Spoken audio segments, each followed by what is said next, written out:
Welcome to the CyberSangha podcast. CyberSangha is a program of free live broadcasts, launched in 2009 by renowned teacher and author Tenzin Wangyal Rinpoche.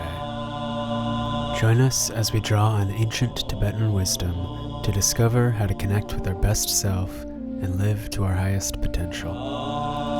The following conversation, The Breath Within, How Breath Practices Awaken the Spirit, and What Science Says About the Benefits, happened on September 14th, 2021, as a science and spirituality dialogue with Richard Freeman, Mary Taylor, Paul Dallaghan, Tenzin Wangyal Rinpoche, and Alejandro Chaoul-Reich. This was part of a year-long series, A Year of Body, Speech, and Mind. This content is for informational purposes only. Listeners should consult medical professionals for any physical or mental health concerns. Please use headphones and do not meditate while driving or operating machinery.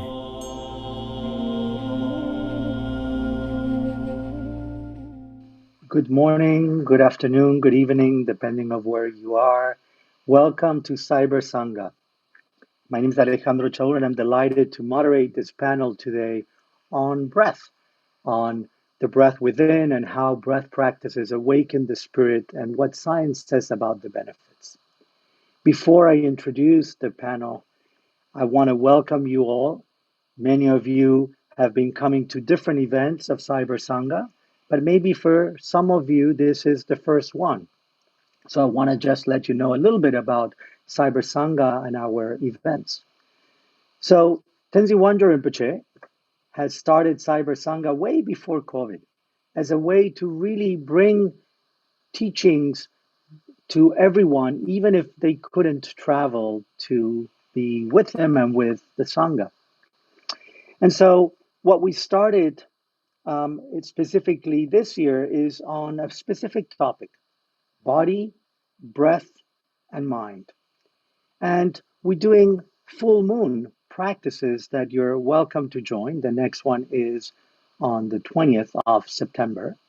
And what we do is that we recite, in this case, it will be on mind, and we guide a practice that you're able to follow, and then we do it in different languages. We stay from this mantra that you just heard into silence and continuously, and we pass the baton to different sanghas so it could stay 24 hours. So welcome to join us on September 20th. Now, right before that, on September 16th, Rinpoche will do a teaching on the power of being. And that's going to be at the same time at 11 a.m. New York time. I also wanted to let you know that Serenity Ridge does an annual conference on science and spirituality, and it's also on body, breath, and mind. And this year, it's going to be October 23rd and 24th. And the keynote speakers for that conference are going to be Alan Wallace and His Holiness Sakya Trisen, the 42nd Sakya Trisen, of course, with Tenzin Wangyal Rinpoche, and then many other wonderful presenters as well, both from the Dharma world as well as from the science world. So, let me introduce the speakers of today. Tenzin Wangyal Rinpoche, who for many doesn't need an introduction. He's the teacher for many of us for many years. For 30 years, he's been in the West teaching. He was born in India and from Tibetan parents, and then did all his training at Menri Monastery in India.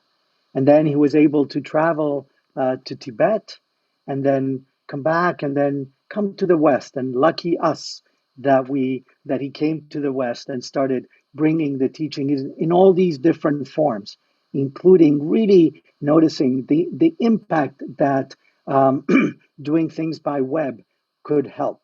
And of course, he caught up.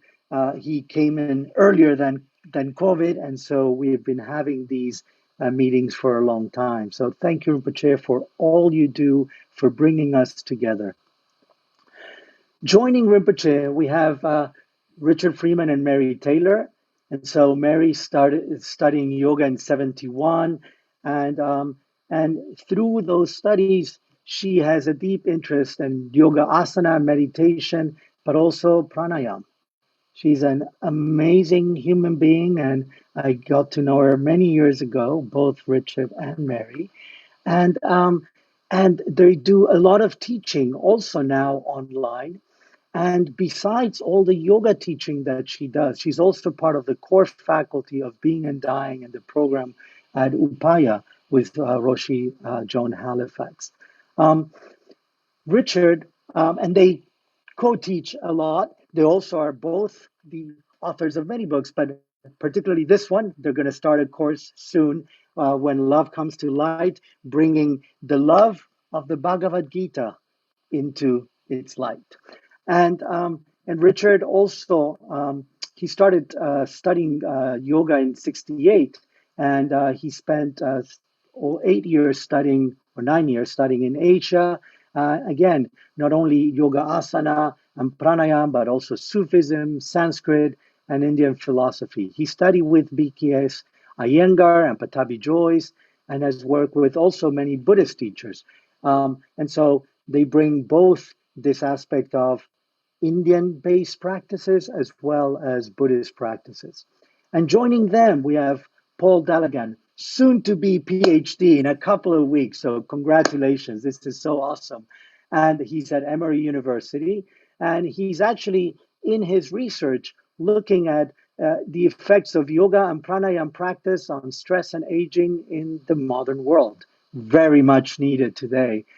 He was acknowledged by his teacher and his lineage in the Kuvalayananda lineage in India as teacher of teachers and a master of breath, identified specifically of carrying this pranayam tradition. He has established a center in New York City, and he teaches in many places in the world, particularly in Thailand. So welcome, everyone. I'm really, truly looking forward to this great panel. Thank you for joining us. So I see Mary and Richard in the screen, so let me ask you first. Um, what brought you to this path? Oh, well, in the late 60s, there was turmoil in the United States around the Vietnam War. And so there was this, and so that was basically the thing that agitated people politically. And so I became very interested in not being there and in, what can we do to wake people up? But before that, when I was, a younger person, I had the blessing of reading some good poetry and studying, what they called the American Transcendentalist School with Thoreau and Emerson. And these were people who first, in the 1840s, started to study the different philosophies of Asia and India. And so this was like the first, well, I don't know if it was the first, I'm sure it's not the first wave, but it was one of the waves of where cultures started to look at each other with this sense of experience of something beautiful is going on. And everybody seems to have their own way of talking about it. And so it was one of those first moments where two things meet, then things get interesting. And so. Yeah, and I much more simply, it was the same time in history, and yoga was a way that I learned to really deal with stress. So Paul, your work I've been doing that work on myself for many, many, many years. And that's what brought me in. But then, like with so many of us, and Richard and I joke about it, that yoga ruins your life.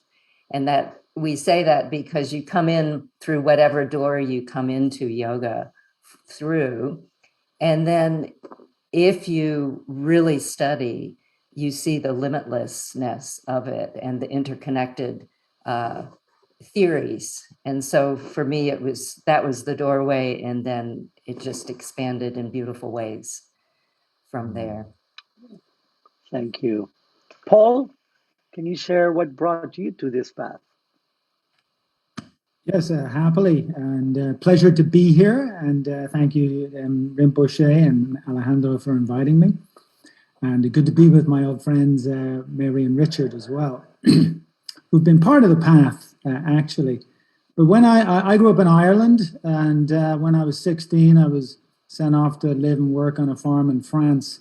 And during that time period, something transformational happened. And after that, going through the usual life stuff of university, I studied economics, but what I was being lined up for, career-wise, business-wise, didn't seem to provide any insight or answer of what I had experienced earlier. So when I arrived in New York in my early 20s, that was the early 90s, I was interviewing at Wall Street, and I was like, this doesn't seem to make sense. And then I was looking at what existed in the alternative scene, and the word yoga popped up for me, and it sort of took me. I think it ruined my life, actually, Mary. But then I found out it opened up my life to many, many things. And it was in that 90s period when I actually came across Richard and Mary, who were a very positive part in this yoga journey for me. But those years in New York were kind of me figuring it out and getting into the practices, committing at a certain time, committing to practice. And eventually I met O.P. Tiwari, who is Kuvalyananda's student, who still heads up, who's still alive, almost 90, the Kaivalyadam in India. So with him, there was this long living practice of pranayama. And I was like, yeah, I want to do that. And so as I touched these things, then I realized, it became practice, and it started to have deep impact on me. So really, I'd say the last 23 years have been how to, have that as the base in my life, and then get on with the other things which involve Thailand, over there, Richard and Mary in Thailand. And doing this PhD stuff. That's taken up a few years. But fortunately, I actually do see the benefit of a regular morning sit, be with it, practice, and then deal with this, mixture of stresses, whether it's academic or, the business stuff, or just handling people, So that's sort of how it's flowed for me, from a French farm to here. Right now, I'm in Atlanta, Georgia, USA. Thank you, Paul. Rinpoche, I was thinking, in your extensive training, when does breath come as a part of a practice? Of course, breath is always there, but in terms of breathing practices, for you, did they come right at the beginning, or when did it come in your training?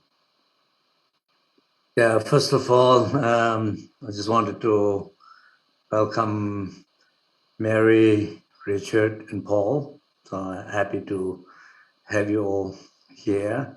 Thank you for Alex for bringing everybody together wonderfully and continuing this project. And everybody knows that this is a part of the full moon practice, and we are trying to support all the Sangha, CyberSangha members to trying to always remember to connect with ourselves, which means connecting with our body, connect with our breath, connecting with our mind. So this is ongoing, our attempt to support that practice to all. So answering Alex's question, Yeah, and as growing up in the monastery around age 10, it can actually breathing part came right from the beginning, and which is right after you finish your Ngondo practice, the preliminary foundational practices. We have to do practice of powa, transference of consciousness.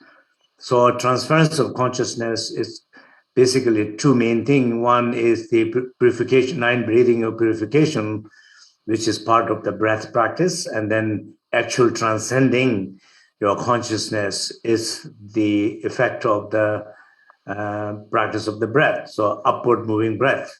So it is from the beginning, and then gradually a different aspect of the breathing, as Mary said very well, that yoga breath is endless. There's nothing, there's no end of the knowledge, experiences, explorations, and everything. But particularly more, like personally, more I got into it more, like specifically, like the full moon practice and the 3-door practice, is that somehow, in general, everywhere, even in Tibet, in the West, whenever we focus on a yoga or whenever we focus on any spiritual aspect of a practice, we tend to focus very narrowly focused. There are some people who very much go into the body. They have not much of notions of, almost like a fitness thing, looking at themselves, and different posture is the main thing, who can do which posture, and, getting into their competitions, and breath is nothing important. Others are going into the mind, sitting and meditating and not moving their body at all. The body is getting very cranky, So it's just like a very, sometimes divided approach of the practice. And that cannot be like that. We have a body. We cannot not breathe. We have even a second of not thinking and not being aware of it. We are able to have some control over our mind, or we can guide our mind or not. Every single day, every single moment when we think about any challenge, we're having challenges with one of these things. Or when every single moment when we think about losing ourselves, we are losing connection to one of these things. Every single moment we think we found ourselves, or I'm in the right state of mind, because one of these things. So that's why I felt like, personally in my own journey, and also in the journey of, supporting others, it became very important. Thank you, Rinpoche. Mary and Richard, so you got, you went to Asia and you you saw all these different practices, and as you said, you can get lost in it. But how do you start? I mean, you particularly for people who are starting and they want to, as Rinpoche says, they go to yoga studios and they are taught a lot of asana, or people maybe they come because of that, they come because of body stretching, etc. How how do you start with bringing a little bit of, the big aspect, which is pranayama? How do we start? How do we start? I think when you have the good luck of meeting someone who is either a teacher or what we would call, just a nice person who's part of, a tradition, that's the best thing. And this might be just an accidental meeting, or you've sought out someone, and then it just kind of, you feel, you feel a connection to them. There's something about, just being with that person. And I think that's probably for many people, that's how they get started. And then that person being, genuinely nice or happy can help them focus their mind, on what's actually happening. And often, of course, the breath is what we all share. Even in the age of COVID, we're sharing that.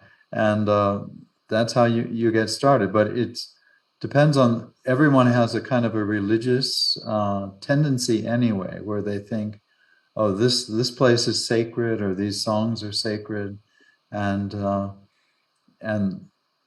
and so with the help of, others, and that other might even be somewhere, well, you'll find inside, but with the help of others, you're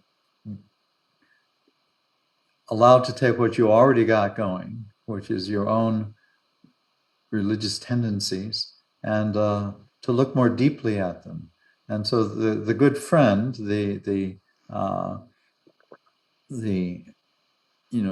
kind person just helps you to look again. They say, that is beautiful. Oh, let's look again at that. And so once you start to get a little more, oh, let's look again, you'll start to feel the breath.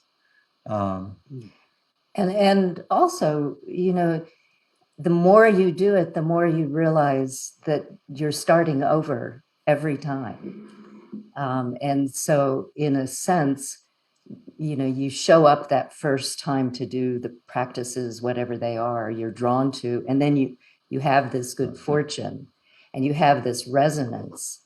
And if you really allow that to be embodied, to really feel it, then you and your personality and this small self that we drag around with us thinking that's who's it, that starts to fade.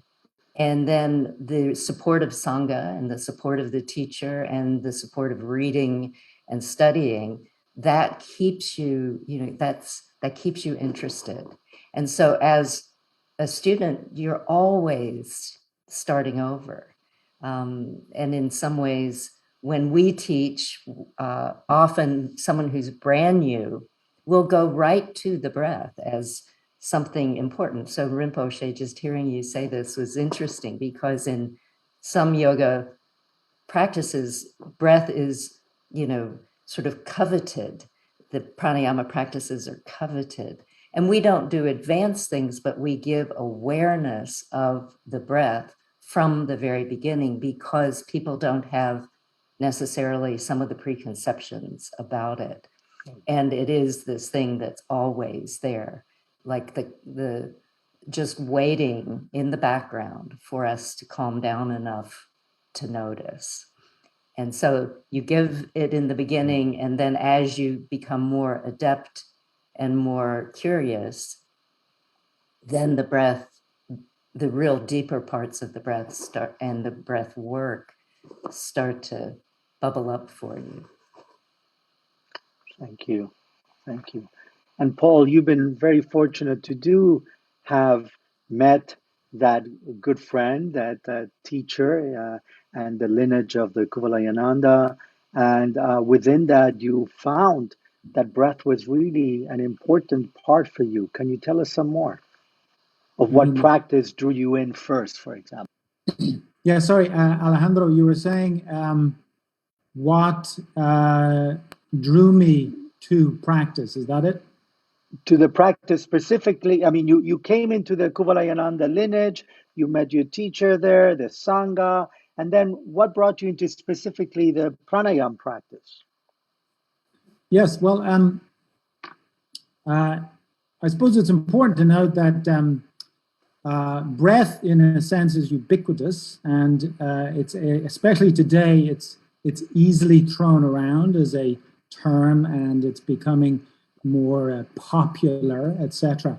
But pranayama is highly, well, in one sense, it's technical. It requires training, and it also requires that level of dedication, understanding. And my experience is very few people know much about pranayama, understand it, or what it is. And early in my yoga practice, and it was the same even with asana stuff and breath pranayama, I might have thought I was doing it, but then when I spent time with, in this case, Tawaraji, it started to be delivered in a way that was directed one individually, because we would look at the pulse, get an idea of what's going on for the individual. And so when back then there was only like 6 or 7 of us practicing, right? And actually, when it comes down to it, there's still only 6 or 7 really practicing, but a lot are doing it. And but the thing is, it was a specific practice that was given. It was right, do this and this and this. And so, I went away, like we'd met at a small ashram in upstate New York, and I went away and I practiced. And then I came back, and he could see I had practiced. And if I hadn't practiced, he'd tell me, go away and do the same thing, right? So actually that began what is now, I suppose, a 23-year, 22-year process or connection. And it's about, there are technical elements, there are things to do in a sense as a practice each morning. And then the key is, this is the big secret in all these traditions, is to actually do it, right? and as a teacher, which all of us are here, you can tell when somebody is actually practicing or not, And in a way that kind of confirms or affirms its efficacy. That it's and similar to what Rinpoche was saying, that the breath. And maybe why it wasn't popularly grabbed onto in the previous decades is it's not spectacular. It doesn't, you can't go out of class and say, wow, look at my left nostril breath, whereas you can show off a pose, right? Or you can talk about how great you are at being, internal. So the breath, it requires a technical aspect with a kind of a dedication and discipline.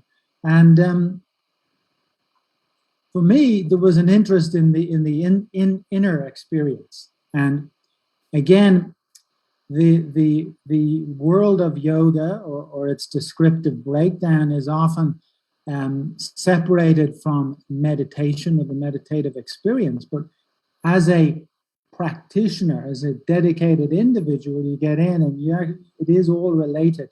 How you do the postural work, these specific pranayamas are part of the meditative process, directing to having that inner experience.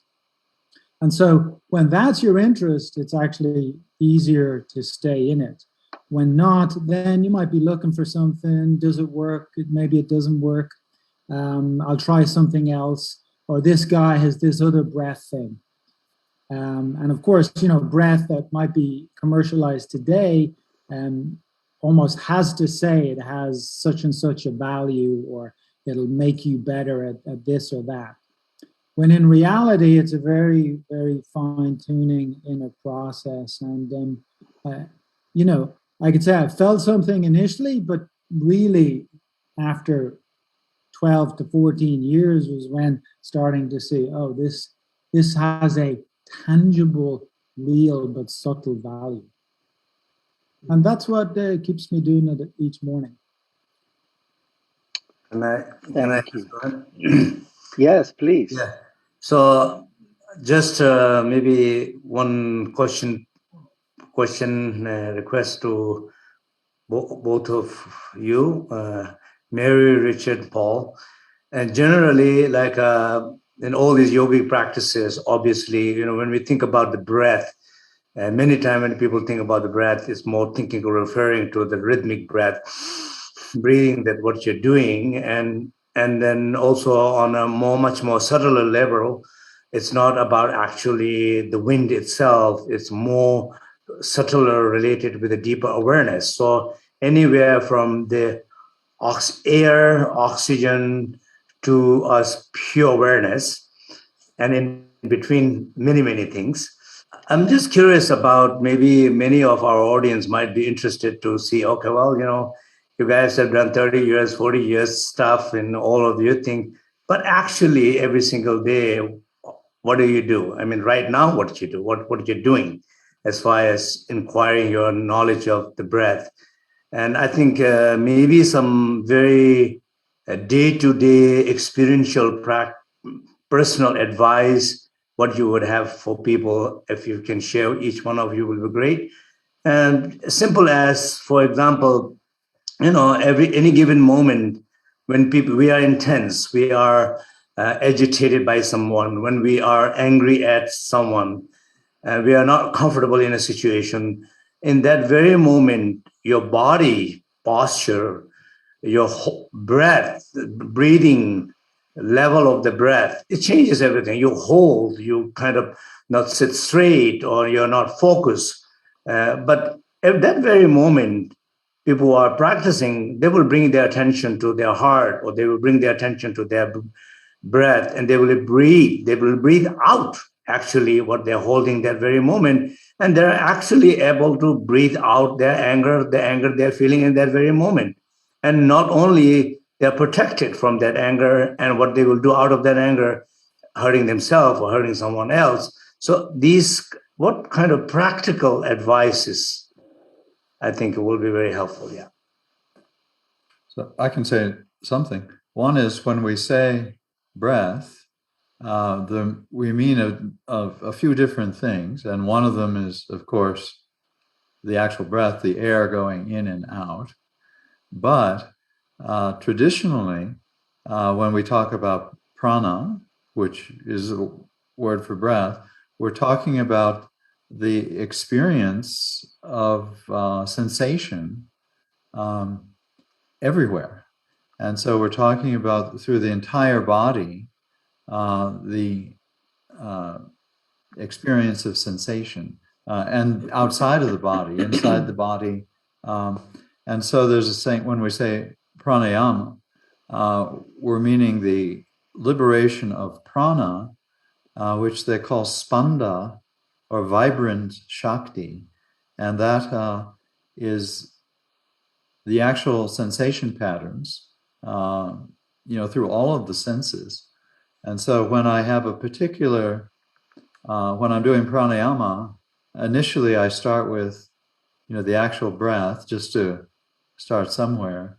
And then all of a sudden, you can feel what you're actually feeling through the entire body. And so, all the way to your feet and pelvic floor, through your skin, everywhere. And so that's what we often are meaning by, the interesting level of pranayama. So we can start with, what's obviously happening.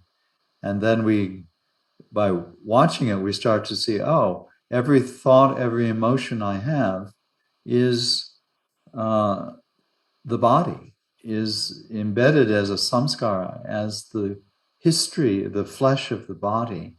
And so then returning just to, like, say, exhaling, you're letting go, or you're letting that sensation, which might be attachment or anger or emotional, you're just putting it down and letting it vibrate as prana. And so for sort of an everyday sort of experience of that, as you start having interest in the pranayama and in the breath, and Rinpoche, as you said, you can't really separate mind and breath and body.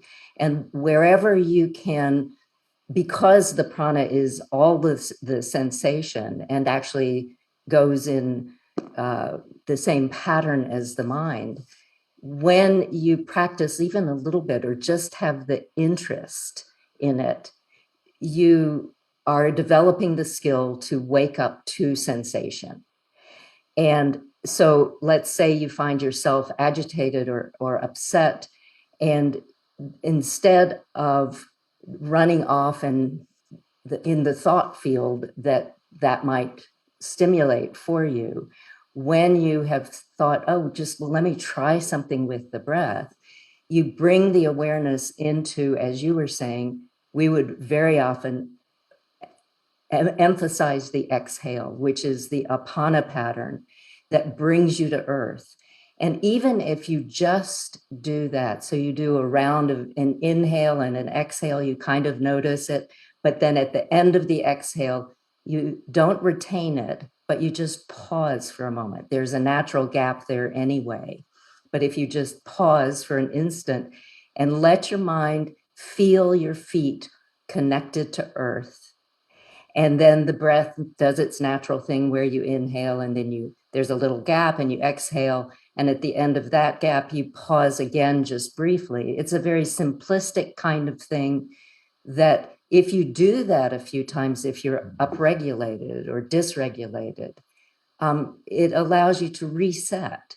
And so simple things like that, once you realize that the breath allows you to observe the fact that you even need to do something simple like that. So that's a simple thing you could do. Thank you. Paul?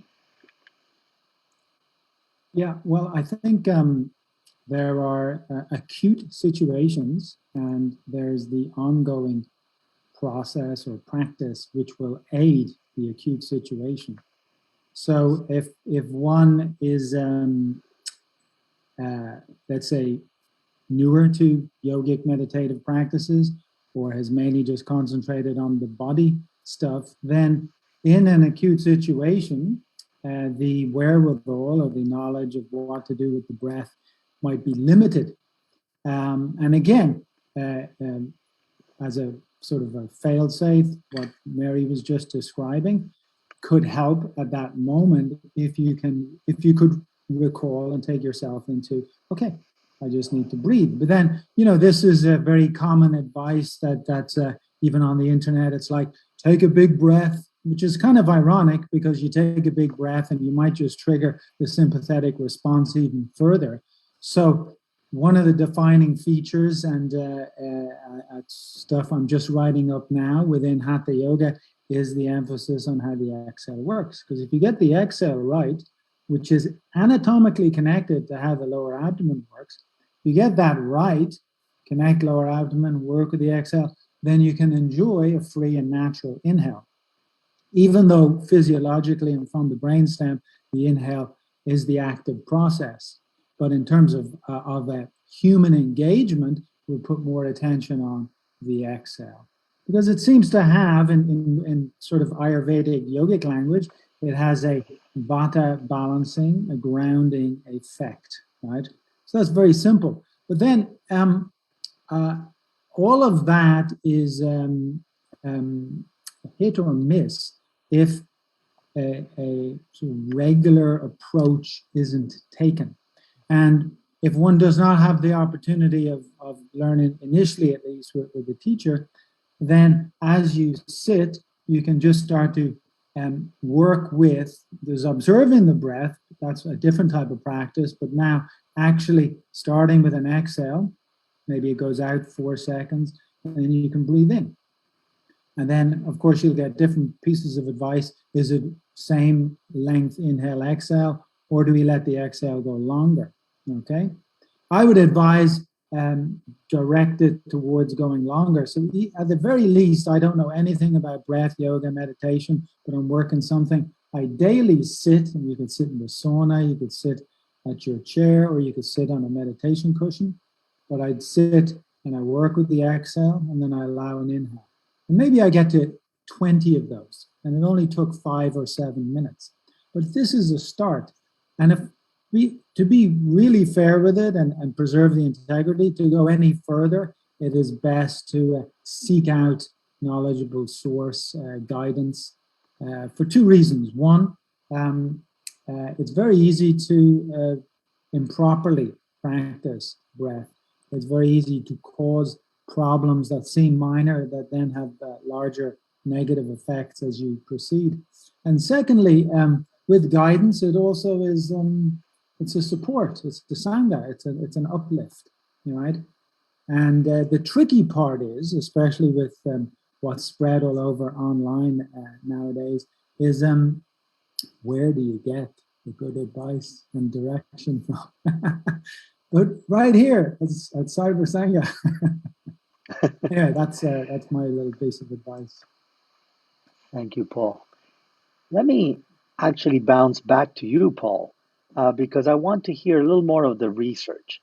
And particularly because if I understand well in your dissertation, you are looking at these practices and how release stress and anxiety. And therefore, I would imagine that you're not doing the very deep pranayama, but really these simple practices that you were explaining. Can you tell us a little more about that? I know the dissertation is not out yet, but can we get a preview? Yes. So I suppose I've been bimodal. I've studied or gone deep into all the textual historical aspect from, you know, pre-current era through current era, the early tantric stuff, and then the hatha yoga body. And that gives one insight of breath, pranayama, and practice, and what it actually means. And then on the other side, it's me in the, I suppose, the scientific world, biological, physiological. And I'm well aware that you can't explain the nature, the full nature at least, and the technical aspect of these practices from, you know, current scientific information. Yet at the same time, what we know physiologically about how breath works and what happens in the brainstem and different degrees of functioning are way more detailed and even interesting than you'll get in the kind of tradition explanation. But I put together a clinical trial, and we carried it out over in India now 2 years ago, and it was with 3 groups. 2 of them were control groups. One was active and one was passive, and then there was a study group. And the actual study group did go through a routine, but they were in residence for 6 weeks, all groups. And the study group did go through a trained routine of connect with the breath and build into basic pranayama, because in 6 weeks you don't go to advanced pranayama, maybe 6 years. So, but the point was to have the active group, the active control, and the study group were both engaged in practices, but the study group had more of a specific focus with the nature of the breath, how the breath works, and actual pranayama techniques. And then the challenge of science is, well, on what degrees and what levels do you assess it? So I suppose I took a more ecologically valid situation of people in residence doing practice. What's the effect, as opposed to targeting this specific people with this level of breath. Because physiologically, there's a lot of great study on how breath works, the slowing of the breath, how that resonates with the heart rate.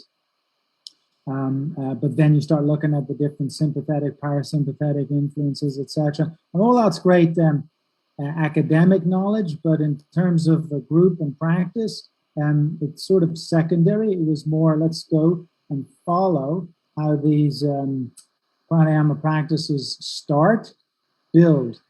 And with 6 weeks is only a beginning. So,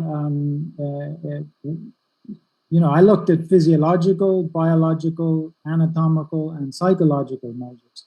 And the biggest outcome was psychologically, where there was a huge change, meaning significant, statistically significant change in only the study group, not the 2 control groups, in terms of response and perception with stress and a number of interoceptive qualities, particularly body listening and self-regulation. So the fact that was just in that group and not in both controls, adds greater strength to it.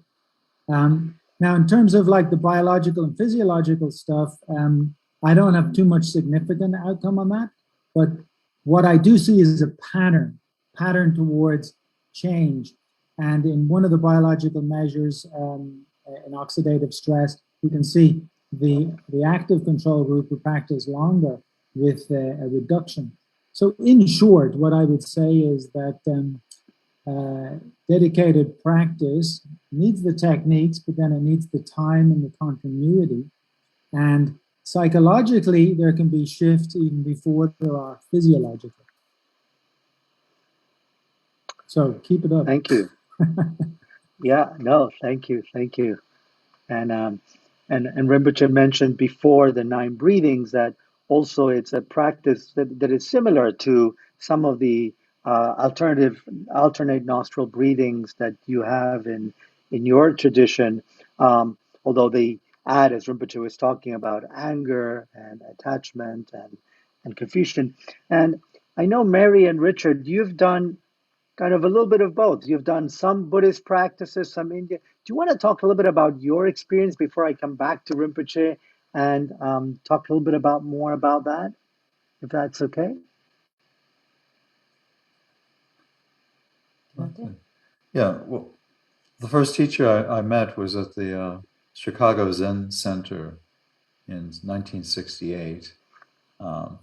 And the practice there was just to sit in front of a wall and breathe. And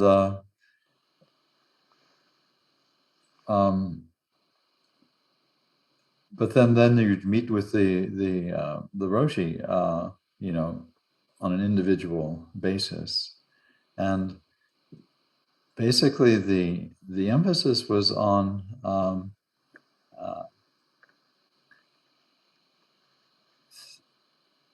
it was like a way of dealing with that which involves fear, desire, anger, and relation. You know, it had everything to do with how you felt emotionally, and that had everything to do with how you think of yourself and others. And so it was the ability to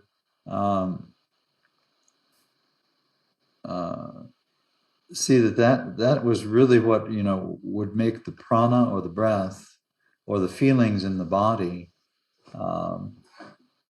move profoundly, is like having to do with relationship with others or yourself. You know, your perception or your theory of yourself, your perception, your theory of other, not just other people, but other, you know, others, you know, dogs and cats and Mother Nature and even deities. And so that was, you know, that kind of grounded that, you know, that's what the work is to perceive or to feel, to share, to see through what in the yoga tradition they call the 6 enemies, which are, you know, in the heart, and the final 6 really have to do with what you think of others and yourself. You know, is there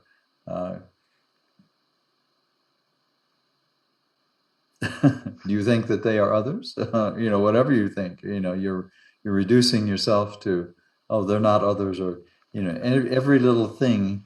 And then that experience deep in the heart is when you are actually feeling in the central channel. You're actually feeling that which is truly you or truly them. You know, and it's not that they're different. It's not that they're the same. It's like all of a sudden, there's that. And then traditional Hatha Yoga, and this is what really is the interest, is that feeling, you know, we say through the heart because then we think, you know, what we mean when we say that. Anyway, so that's my...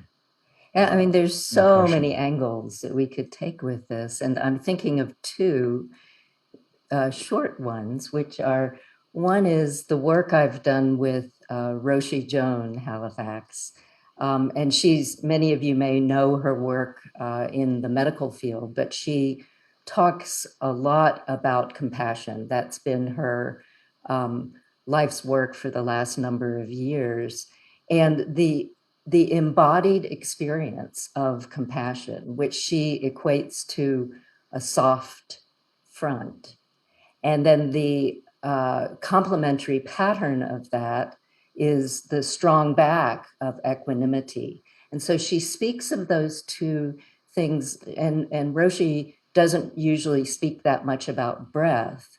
But when I hear that, what it brings to my mind is this notion that is very much part of Buddhist and yogic teachings, which is the joining together of complementary patterns. So there's this physical, natural pattern that happens when we inhale, which is like this unfolding and creative pattern within the physical body and actually within the mind. So that if you inhale and you're not grounded at all through the exhale, you can go off in thought, land and become an annoyance to the rest of the world because you're way off in thinking. Whereas if you can be grounded first and then allow this expansive feeling that Richard was talking about in the heart to happen, then you have this sort of balanced feeling. And when Roshi speaks of this soft front of compassion and the strong back of equanimity, that is always what I hear when I hear her say it, is this joining together of complementary patterns, whether it is within the breath or within the bigger realm of body, breath, mind, where you're joining together what's already joined, but you're bringing awareness to that feeling. And I think that is key in yogic teachings, and also my little bits I've done with Tibetan teachings also on breathing practices. Even though they are often approached somewhat differently, that seed seems to be critical to both. So for me, that's like where I start, where I come back to again and again and again. And one final thing about the soft front, which always fascinates me, is that when we're doing pranayama practice, we allow the belly to be soft, not like blobby soft, but it is not tightened. And the soft front being connected to compassion really reflects this in such a beautiful way. Thank you. Thank you for bringing that, Mary. Actually, when we brought Roshi Joan Halifax to MD Anderson, she actually taught exactly the same. Mm-hmm. And it was so beautiful to have her. So thank you. Rinpoche, you mentioned the 9 breathings. You mentioned, Richard just mentioned the central channel. And I find that, many times when we do the practices of 9 breathings, for many, they're almost like, okay, let me get this so I get into the main practice, right? So whatever it is. But really, they're so profound, just the 9 breathings. I mean, we're letting go of anger, we're letting go of attachment, we're letting go of confusion, and we're able, hopefully, or we're aiming to stay more in the central channel. So my question to you, Rinpoche, is, can you tell us a little more about, I find that just the 9 breathings is such a deep practice. And this idea of being able to stay more in the central channel. Could you expand on that, please? Okay, so I wanted to go back one step back. I think what Richard was talking about, me and others, and the Mary talking about this front soft and back, what was it, like a tight back or strong back and soft front. Yeah. Okay. So also we've been talking about, like, just every day. Again, I'm interested in something that what everybody can do every given moment. That's because we all know how to breathe. We live because we're breathing, and some people know better breathing, they live better life. Others, they don't do a bad breathing, they live less. So, but it's part of our natural process, even though there's a lot of depth and complicated and aspect of it. So just one thing I think is interesting is that in all the yogic tradition, I think the core part of the breath is, it's not about the breath itself so much.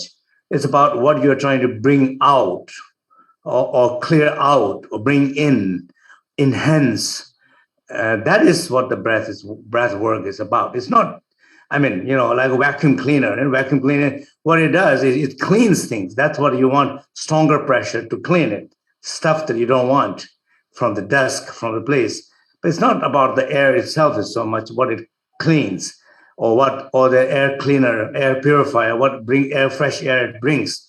So in the end of the day, it's very much about what kind of psychological, spiritual enhancement, awakening. And that's the purpose of the, I think it's probably true in every yogic tradition. It's not about the breath itself. So the simplest things, like when we're talking about the 9 breathing, anger, attachment, ignorance, just let's not think about 9 breathing. Let's think about any given moment. Then when you are in a moment of doubt, which we don't like, we have all the time that. The moment when you're in doubt about what to do tomorrow, even what to eat, you're looking at the big menu, we don't know what to eat, or you don't know what to do tomorrow. You don't know which dessert to choose, or you don't know who to live with. You don't know which job to choose from. When you just doubt, then each of these doubts are always clearly, it's not about the dessert. It's about the doubt. It's about the self-doubt. It's about not knowing oneself. It's about not feeling enough connection to oneself. And these doubts are actually triggered by circumstances, situation, and it has something to do with the breath also. That very moment, breath is controlled. So if you're aware fully enough about that doubt, connect with that, and you take a deep exhalation, long one, short one, longer one, it doesn't matter in the beginning. If you're with awareness, if you breathe out and end of that exhalation, as we think about when you do the exhaling, you're actually clearing something, a psychological state, emotional state you're clearing. When you clear something, there is an end of exhalation, there's a space of resting place. As Mary said, that where you kind of rest. So when you rest there, and or rest enough, or when you feel enough connection to that space of cessation of that negative emotion, a clearance of that emotion, and it naturally allows to inhalation is much better. And you're not just trying to inhale, or you are in some sense you're inhaling more better energy, as if you said, Richard saying, you're inhaling energy, or better, clear air, or higher awareness. So when it just cycle is getting better, and when you're inhaling that, not only you're clearing doubt, inhalation part has something to do with the confidence. So if you keep that, one thing is it's about the breath clearing what is we call stale breath. It's the dead air. It's clearing out like 1 year not open door room. You're opening the window, just letting the bad air go out. The second thing is the fresh air come in. And then when you breathe in the fresh air, a certain quality of emotion awakens. So like talking about confidence, we all want to have a confidence, but it doesn't come just like that. But if you're trying to work hard to have a confidence, or you to work hard to feel joy, you'll be suffering more, right? I mean, every case, you're trying to love more, you get angry. If you're trying to relax more, you get stressed out. If you're trying to have more peace, you get more agitated. Because every single thing has to do with your effort related through the breath. You're not breathing properly. Once you begin to breathe properly, this quality spontaneously comes. You don't have to do anything about this quality. Spontaneous joy, spontaneous love, spontaneous, this sense of soft front quality of compassion, they come if you're breathing properly. So I think those are important aspects. Yes, and I do agree, 9 breathing, it's clearly, it's in itself, it's a very important practice. I think that's why they do it in the beginning of every practice. Thank you. Thank you, Rinpoche, and thank you, everyone. I don't know if anyone wants anything to add to this wonderful conversation today. Mary and Richard, Paul, space is open. I don't mind Any offering last something. reflections? Yes. Yeah, just following on from Rinpoche's last point is, the work with the breath was endemic part of, built into the long history of what you might call spiritual practice. Before formulated or systematized approaches evolved.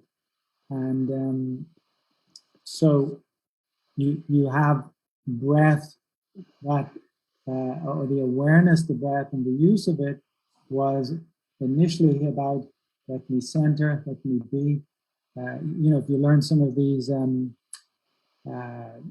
rituals, yajnas, fire ceremonies, other things, they're predominant about the mantra and the offering, but they start with cleansing the area, use of the breath to cleanse inside. And then the mantra, of course, is done, regulated on the breath.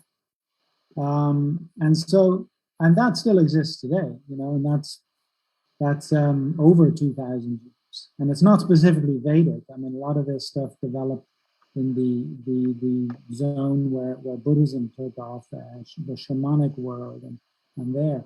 And so then really, you could say the technical bit of breath picked up more in the tantric tradition, but then what we would even call pranayama and stuff now is only 500, 600, 700 years old in terms of systematized and practice.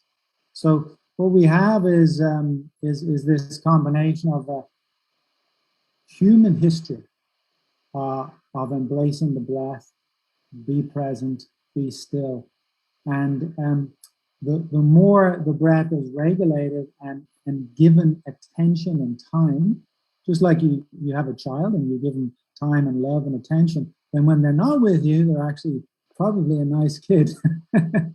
So similarly, when you've taken time, be it a set time, you've worked with some technical practices, you also let the technical bit drop and you just then with the breath, and it takes on a very clear, because it's coming out from your brain, some very clean rhythm.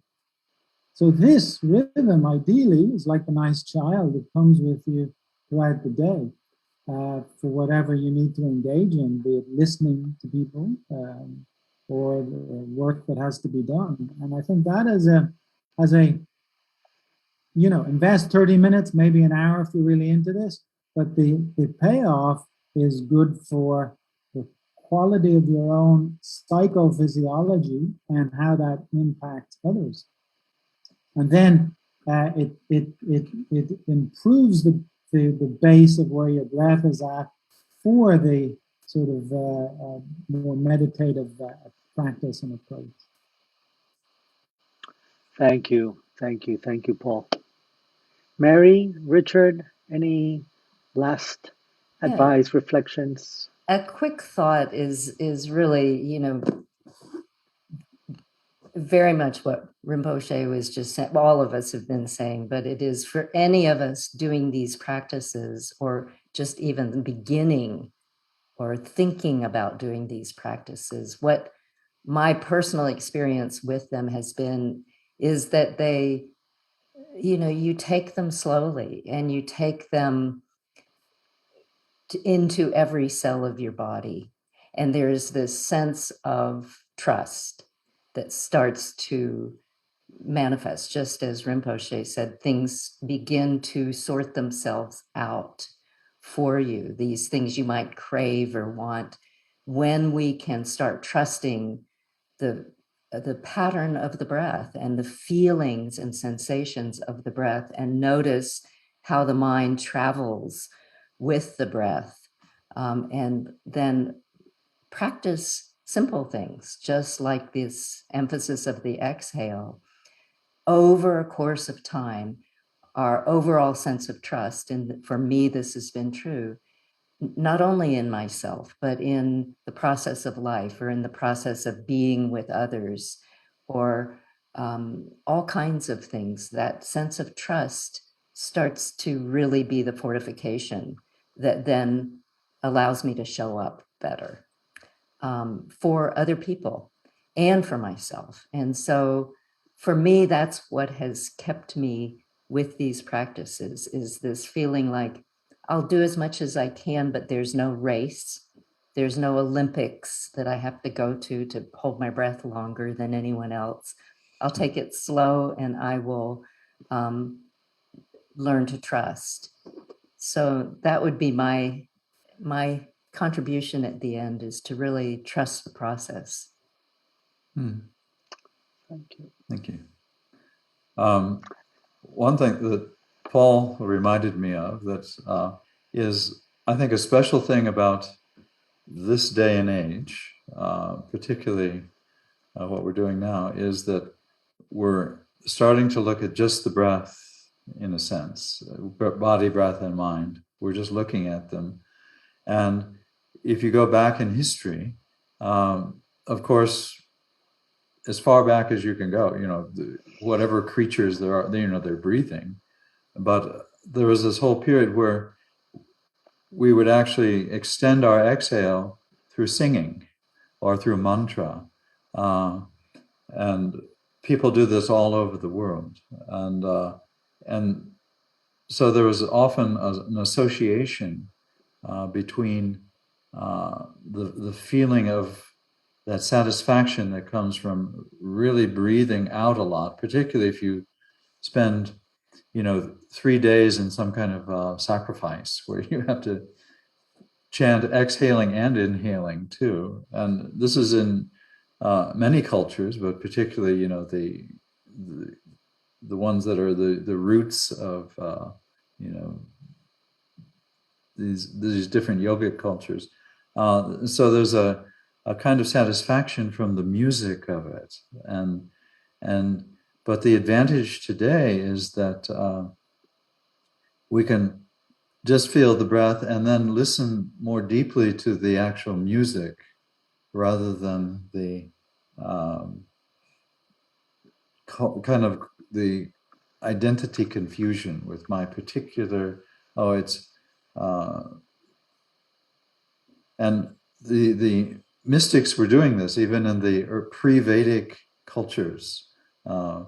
They were doing this, but now that we are transcultural and we're communicating more, it's becoming more and more this simple, direct experience, body, breath, and mind.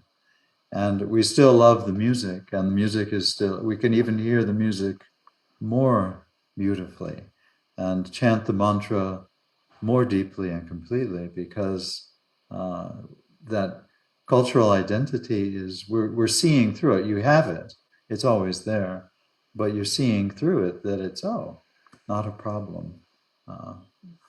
Anyway, I don't know if that makes any. Yeah, and Rinpoche has been, for example, the mantra that we've heard at the beginning. I mean, Rinpoche has been bringing it to all teachings, and maybe you want to say something about that, Rinpoche, to close. Yeah, so thank you, Paul, Mary, Richard, all of you participating in it. It's a wonderful session. I've learned a lot. So I think I just say maybe the closing is that we all wanted to be joyful, happy. And I think is when you bring attention and awareness in your life, you're breathing, that should be a good enough reason you should be happy. So be happy, you're breathing. And also, that there are things that you don't want, just breathe it out. There are things that you want and want to acquire, just feel like a inhalation is part of that calling of energy inside in you. So that's all my last comment. Thank you. Thank you, Rinpoche. Thank you, Mary. Thank you, Richard. Thank you, Paul. Thank you, Milos, for hosting. September 16th, we have Rinpoche teaching on the power of being. September 20th, we have full moon practice. October 11th is the next dialogue. It's on mind, and it's with Julieta Galante and Sarah Prinsloo. And then October 23rd and 24th is Serenity Rich Dialogues. Looking forward to seeing you. Thank you, everyone. Thank you, Rinpoche, for having CyberSangha. Everyone, have a great day. Thank you for listening to the CyberSangha podcast. If you'd like to learn more about CyberSangha, visit us online at cybersangha.net.